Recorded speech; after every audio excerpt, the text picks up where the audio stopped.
Galing nga pala tong amplifier na to sa customer na pinuntahan ko kahapon. So bali nagpa-home service yung ating customer at marami siyang pinagawa.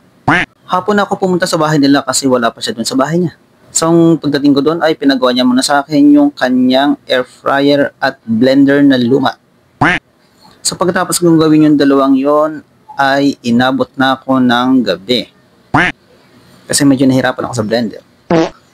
Pagkatapos ko ngang gawin yung dalawang unit na yon ay pinasunod niya sa akin yung kanyang power tools na DeWalt na galing online.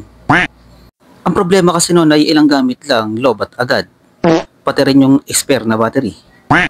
So sabi ko sa customer na i-charge muna at pagkatapos niya i-charge ay subukan niya nang makita ko kasi mahirap. Kasi naniniwala ko sa to see is to believe. Ha? So yun nga nung tinest namin, yun nga confirm ay dalawang gamit lang, lobat agad yung power tools niya na DeWalt. Bale nga impact range nga yun para sa mga sasakyan o motor pag magtatanggal ng tornilyo. At pagkatapos kong gawin tong amplifier ay isusunod ko na yung impact tools o power tools ng customer niya na tatak ay DeWalt. So yun nga, ang dami kong kwento na wala namang kwenta kaya focus na tayo rito sa amplifier na to. So ang problema pala ng amplifier na to ay nawawala yung kanyang right channel or naglulus. Kinakailangan nga lang to ng customer yung gilid nito sa may right side para mag-stable lang yung tunog. So nung tinest ko to sa bahay ng customer, ayun nga naglulus yung right channel niya at sira din yung mid-range ng speaker niya.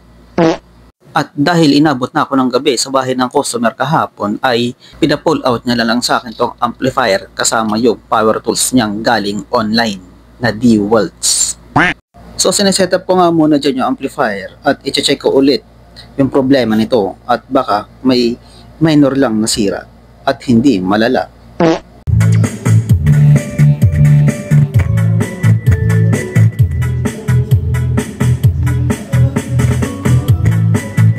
So naglolos talaga yung kanyang right channel at nung binabalance ko ay nawawala yung right channel niya at pag ililipat ko naman sa left channel niya ay sumasagiksik. So ang problema lang nito ay yung tone control. So bago ko nga gawin yung mga tone control doon sa may preamp ay i-check ko muna yung mainboard nito. Baka mamaya may matanggal na rin na hinang o tinatawag na cold solder. Tinignan ko nga dyan yung likod ng mainboard kung may mga tanggal na hinang at confirm wala naman at maganda pa lahat ng kapit ng hinang. Pagkatapos ko nga dyan i-check yung mainboard ay sinunod ko na yung preamp. Dahil i-check natin lahat ng tone control dyan. Tinatanggal ko na nga yung mga tornilyo dyan at yung itim na cover na nakalagay dyan. At yun, kita na yung mga tone control. Isa-isa ko na nga tinatanggal dyan yung nut ng mga potentiometer para mahila natin yung board dyan ng tone control at mapalitan na natin ng bagong pyesa. Isa-isa ko na nga tinatanggal dyan yung mga lumang potentiometer at papalitan natin lahat ng bago.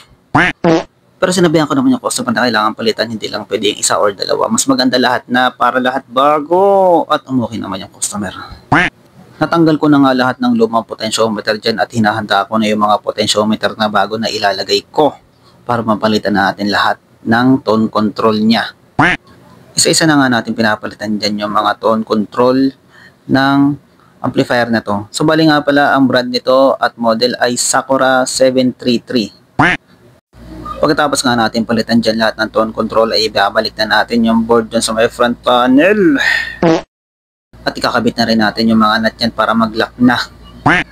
Isa-setup ko na yung amplifier at itest natin kung maganda na yung sounds niya at kung hindi na nagloloko yung right channel niya at wala nang sagiksik kapag ililipat mo naman sa left channel.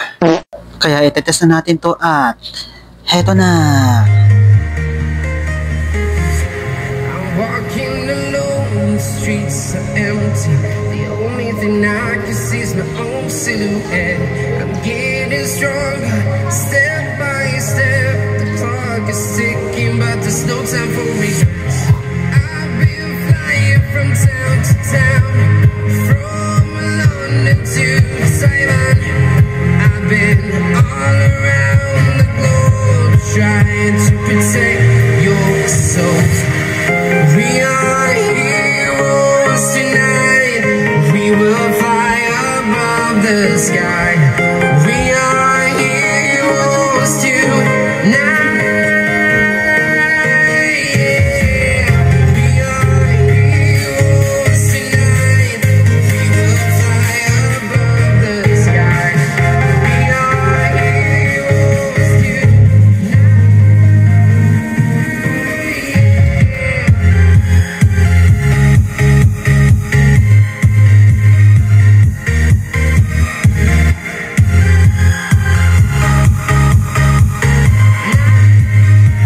Na-sound check na nga natin tong amplifier na to at wala nang problema sa right at left channel niya.